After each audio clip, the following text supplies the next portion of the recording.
그때 당시 낙찰 당했을 때 왜 5,400만원짜리 6,500만원짜리 됐는지 정말 많은 분들이 전화로도 오시고 물어보셨어요. 하지만 저는 가르쳐 드리지 않았습니다. 오늘을 위해서. 여러분들은 이 남들 모르는 정말 시크릿한 정보를 여러분들만 갖고 가시는 겁니다.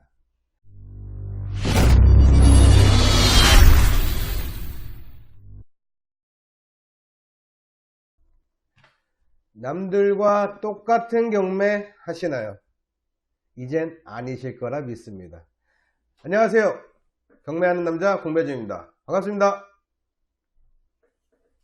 우리 저번 주에 낙찰 사례를 통해서 본 감정평가서의 중요성, 감정평가서 진짜 가만 안 둬, 에 대해서 알아봤잖아요. 이제부터는 진짜 개별 요인치에 대해서 알아보도록 할 거예요. 여러분도 오늘 동영상 끝까지 보시면 왜 1000만원짜리가 300만원이 되는지, 아니면 3000만원짜리가 되는지에 대해서 아시게 될 겁니다. 끝까지 봐주세요.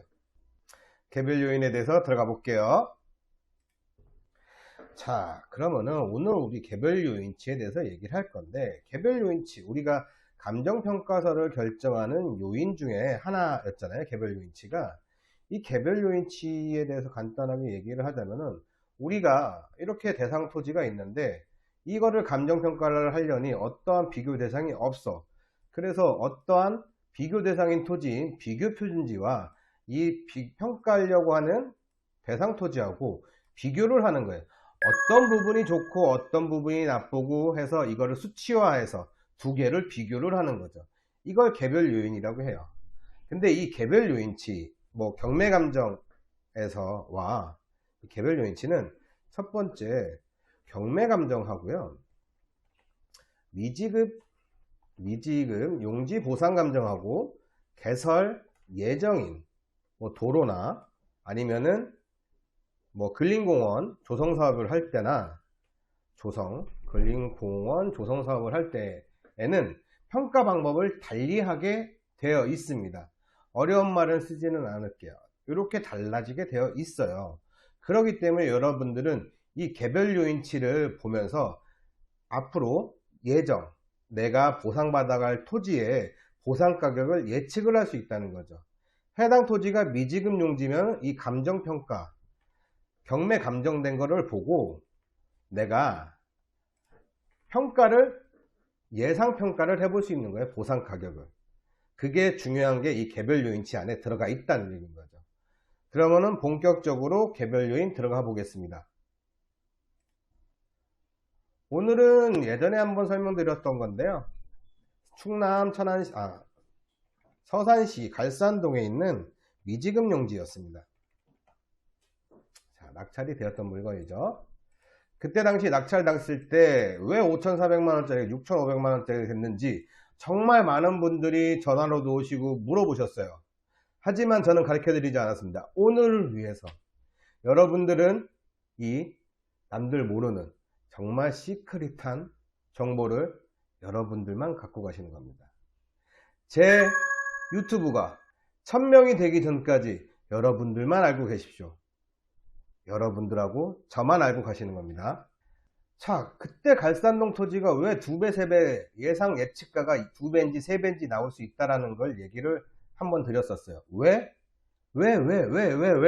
도대체 이게 2배, 3배짜리 아니냐고요. 그거는 감정평가서에 나와 있어요.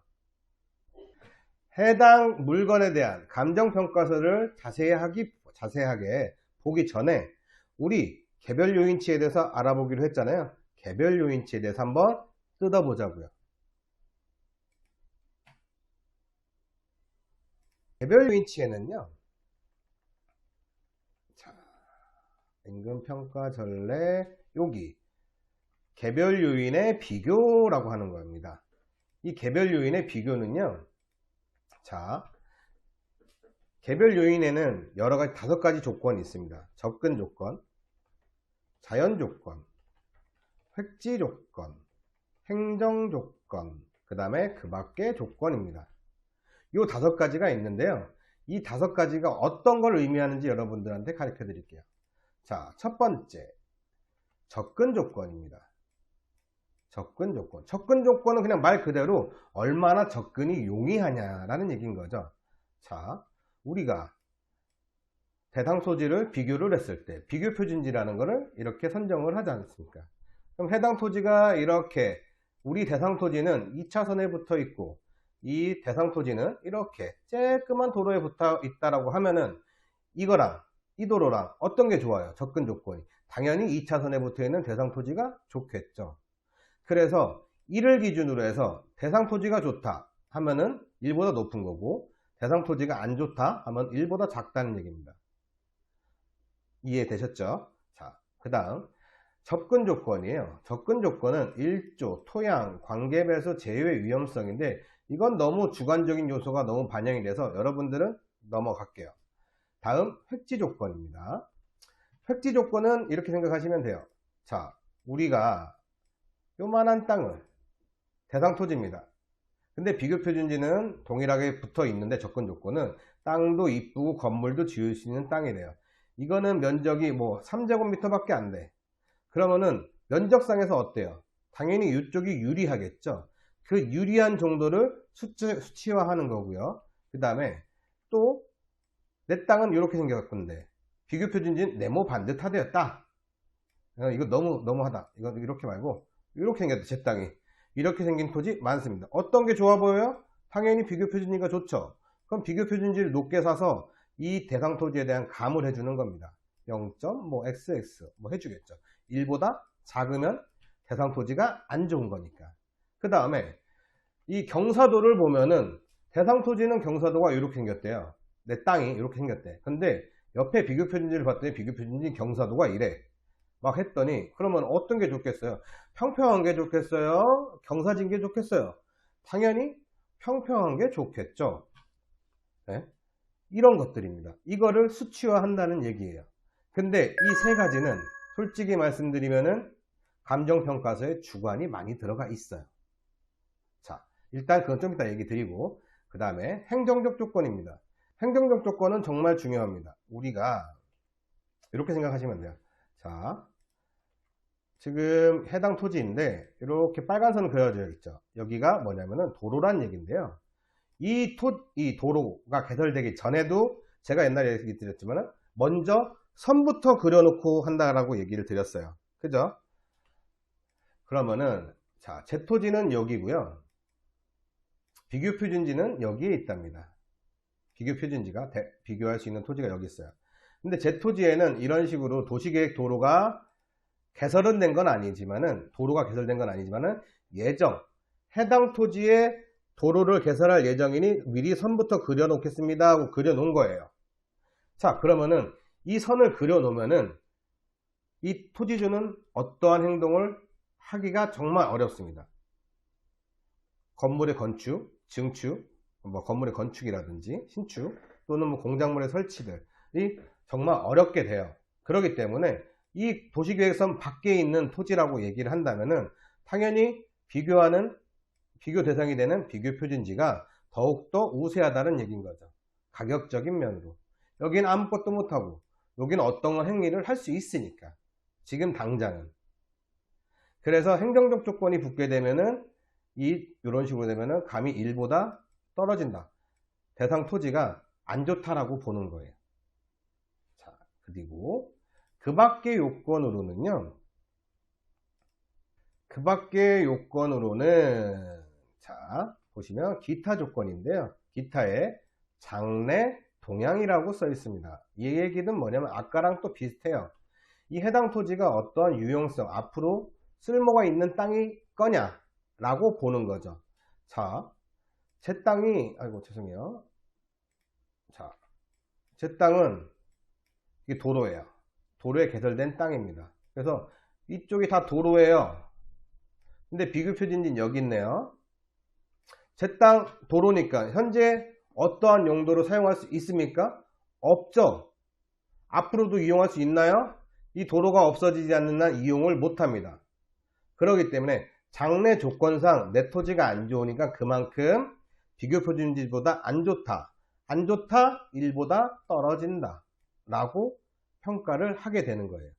이게 개별 요인치의 5가지 요인 중에 가지 요인입니다. 자, 이 5가지 요인을 간단하게 살펴봤어요. 근데 아까도 제가 설명을 드리면서 말씀을 드렸지만 접근 조건, 자연 조건, 획지 조건 같은 경우는 주관적인 요소가 굉장히 많이 들어가요. 접근 조건, 내가 도로를 2차선 도로가 붙어 있는 것과 이런 소로에 붙어 있는 땅이 있는데 이거를 얼마나 감해 줄 거냐는 얘기인 거죠. 정해져 있지 않습니다. 그 감정평가서가 주관적으로 평가하게 되어 있어요. 일반적으로 뭐 몇 개 정도 통용되는 것들은 있지만은 뭐 100% 이거라고 정의되어 있지 않아요. 그렇기 때문에 일단 접근 조건, 자연 조건, 획지 조건. 획지 조건도 마찬가지예요. 내 건 평지가 이렇게 생겼대요. 이건 얼마를 감해줄 거냐고요. 1인데 1보다 떨어지는 건 맞는데 1보다 떨어지는데 얼마를 감해줘야 되는지 감정평가서에 보면은 규칙에 정해져 있지 않아요.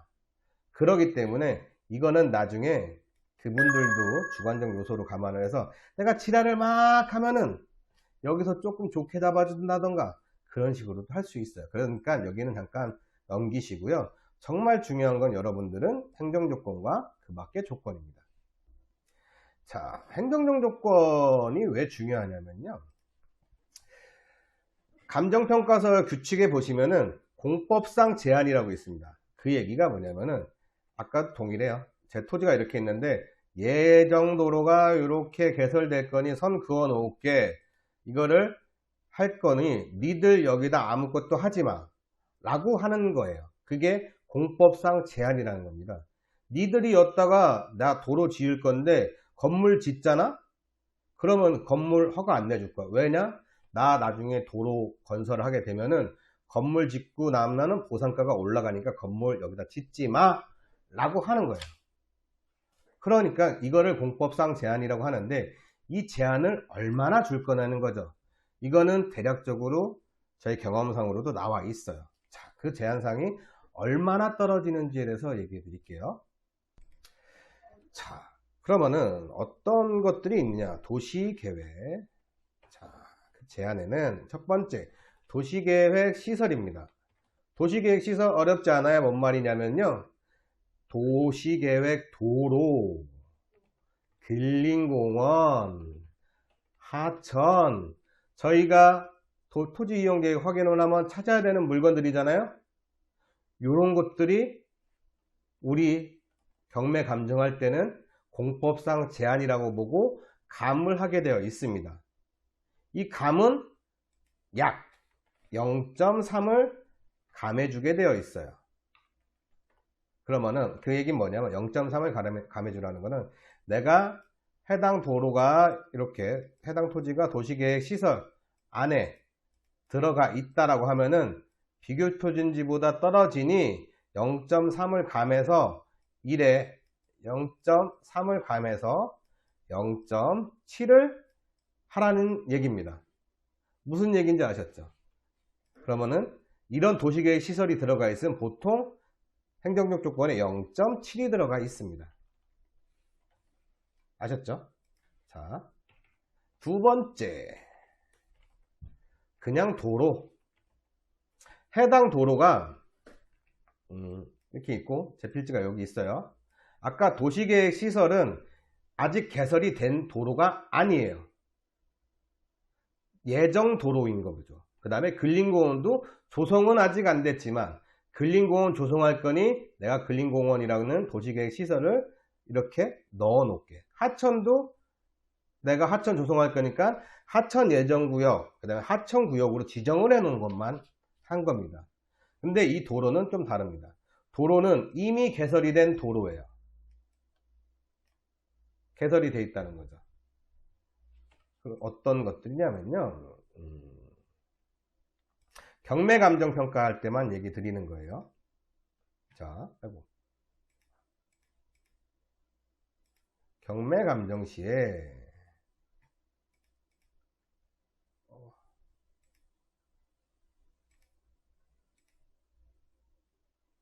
경매 감정 시에 요 토지를 찍어 볼게요. 자, 이렇게 생긴 토지네. 요걸 찍으면 더 이쁘겠다. 자, 요거를 경매 감정하래요. 해당 토지를. 자, 이용 상황 어떻습니까? 도로로 쓰고 있죠. 이걸 미지급 용지냐 뭐냐 떠나서 해당 도로는 도로로 쓰고 있어요. 도로는 감정평가사 규칙상 공익사업에 의한 취득 공치법이라고 하는데, 해당 법상으로는 해당 토지의 도로를 감정평가할 때는 3분의 1로 감정평가하라고 되어 있습니다. 그 말은 즉슨 해당 토지는 0.33으로 감정평가하라고 되어 있어요. 이건 그냥 규정으로 정해져 있습니다. 그러니까 보통 도로를 감정평가하면은 이 도로로 이용 중인이 0.33으로 하고 있습니다. 보통은. 자, 그리고 세 번째, 뭐 기타 등등도 많은데 여기까지만 아시면 여러분들도 충분히 하실 수 있기 때문에, 하천. 하천은 여기 하천하고 여기 하천하고 좀 다르죠. 여기는 자, 하천이 있어요. 여기는 물이 흐르고 있습니다. 근데 제 땅은 여기가 있고요. 자, 하천 구역은 더 크게 잡죠. 물이 흐르는 땅과 그 옆에 있는 땅은 다르겠죠. 이 물이 흐르는 땅을 유수지라고 하는데, 이 유수지 같은 경우는 좀 다르긴 하지만은, 유수지 같은 경우도 마찬가지로 물이 흐르고 있고 도로는 차가 통행하고 있으니 이거는 보통 3분의 1 정도 감해서 평가하게 되어 있는 겁니다. 자, 지도를 보면서 설명을 드릴게요. 천안인 쪽에 하천을 잠깐 보자면, 자, 해당 요렇게 되어 있을 겁니다. 하천 구역이라는 게. 자, 근데 여기 토지하고 여기 토지랑 하천만 본다면, 물이 흐르는 토지하고 물이 흐르진 않지만 하천 구역에 저촉된 이 토지하고는 감정평가를 달리 해야겠죠. 쓸모 자체가 다르니까. 그래서 감정평가서 규칙상에는 유수지는 이런 식으로 감정하게 되어 있습니다. 그리고 이런 식으로. 요게 이제 행정적 조건이라는 겁니다. 자, 그 다음에 그 밖의 조건에는 장래 동향인데, 보통 요 도로가 이쪽에 나와 있기도 해요. 그래서 요 0.33이 그 밖의 조건으로 가는 경우도 있다는 거 아시면 됩니다. 자, 그럼 우리 오늘 얘기할 갈산동 물건에 대해서 한번 감정평가서를 볼게요. 어떻게 되어 있는지 이제 보시면 좀 이해가 되실 것 같아요. 쭉쭉쭉 뭐 비교표준지, 개별요인 비교치, 접근조건 및 자연조건 설명되어 있고, 자, 볼게요. 비교표준지가 어딘지를 봐야겠죠.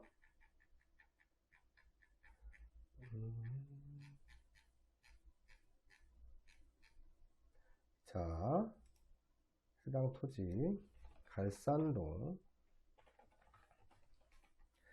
170-170-1호. 자, 요 토지죠. 요게 경매 감정하는 토지예요. 이렇게 제가 체크를 해 놓겠습니다. 현황 도로로 이용 중에 있습니다. 그 다음에 비교 표준지는 어디냐? 비교 표준지는 갈산동 164-5번지입니다. 164-5번지. 자, 그냥 농지네요. 자, 비교 표준지를 요걸 선정을 한 거예요. 자, 그럼 볼게요. 자, 인근의 뭐 자연 조건, 요 토지를 잠깐 보시고 이렇게, 자, 어떻게 비교했는지 보자고요. 우리가. 자, 접근 조건, 지금 해당 토지를 이렇게 나와 있긴 하지만 요건 현재 도로이니까 그냥 동일하다고 봤고, 인근의 자연 조건이라든지 뭐 그런 건 거의 획지 조건은 거의 동일하다고 봤어요. 뭐 모양이 제가 아까도 얘기 드렸지만 이거는 주관적인 요소예요. 감정평가서가 이렇게 생각하는 게 맞아요. 그냥 그렇게 가는 거야. 길쭉한 토지고 길쭉한 토지니까 그냥 획지 조건도 동일하구나 본 거고, 행정적 조건은 아까 전에 제가 봤을 때 도시계획 도로가 여기는 없어요. 이렇게 잡혀 있지는 않아요. 도시계획도로가 다시 볼게요. 보면 되니까. 자, 해당 토지의 토지이용계획 확인원을 보시면 도시계획도로는 이쪽에 있지 이쪽에 없기 때문에 요거 두 개가 도시계획도로 행정적 조건에 감은 전혀 없다라고 본 겁니다. 그런데 해당 토지에서 기타 조건으로 0.33을 잡았죠. 그 얘기는 뭐냐면은 이 도로는 도로로서 장래에 이용 값어치가 없기 때문에 이 토지하고 비교했을 때 얘는 농지잖아요. 농사라도 질 수 있어. 얘는 도로잖아요. 아무것도 쓸모가 없다는 겁니다. 그래서 0.33을 해주는 거죠. 어떤 얘기인지 이해되셨나요? 자, 0.33 한대요. 경매 감정평가를 할 때. 근데 어쩌라고? 이거 그냥 이렇게 한다는데 나보고 어쩌라고? 라고 하실 거죠? 아, 그래서 여러분들한테 이게 왜 중요한지 설명을 지금부터 드리도록 할게요. 자, 근데 이게 왜 중요하냐고요? 왜 중요한지 지금부터 말씀드릴게요. 자, 현재 지금 우리가 했던 거는 경매 감정평가를 한 거예요. 경매는 있는 그대로를 봐주는 거거든요. 근데 우리는 보상감정을 봐야 되는 거잖아요. 그래서 보상가를 유추해내는 게 우리가 남들과 다른 경매를 하는 이유인 거잖아요.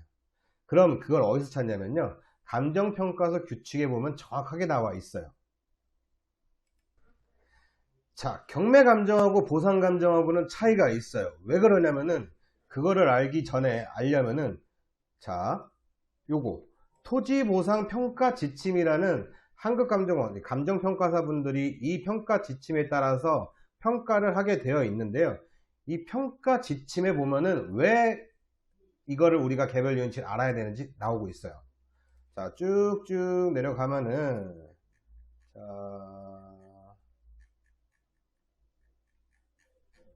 쭉쭉쭉쭉 자, 첫 번째 공법상 제한을 받는 토지. 아까 제가 뭐라고 했죠? 행정적 요인 첫 번째 나오죠. 행정적 요인 제 토지가 이렇게 되어 있는데 제 도로 개설하려고 선을 그어 놨어요.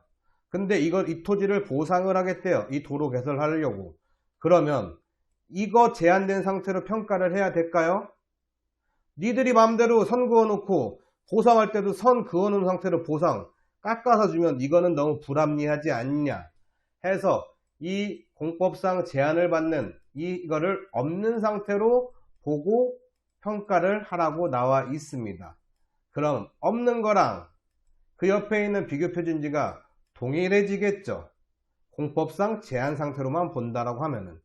그래서 이 부분이 원래 0.3을 감해서 0.7을 곱해주게 되어 있는데 해당 토지를 1로 보정이 됩니다. 그러면은 가격은 0.3%가 올라가게 되어 있는 거예요. 중요하죠. 1000만원짜리 1300만원 되는 겁니다. 이거 하나만으로. 다음 쭉쭉 자, 여기 나와 있죠. 도시, 군, 계획, 시설, 도로에 저촉된 토지의 감정평가는 저촉되지 아니한 상태로 기준을 한다. 없는 상태로 보라는 얘기예요. 그리고 쭉쭉 요거는 개설 예정인 토지에 대해서 말씀을 드린 거고, 자, 정말 중요한 우리가 미지급 용지 보상평가입니다.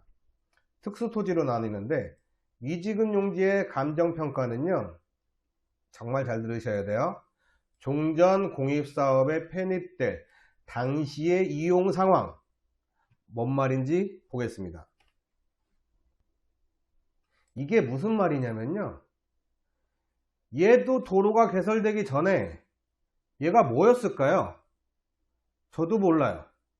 이거는 다음번에 시점 수정이라는 것도 배우고 우리가 항공사진이라는 걸 볼 줄 알아야 이 토지가 예전에 어떠한 이용 상황이었는지를 알 수 있게 돼요. 그거는 여러분 우리 다음 동영상에 말씀을 드릴 겁니다. 이게 만약에 도로가 개설될 당시에 그때가 도로도 아니었고 그때 그냥 여기가 농지였다라고 하면은,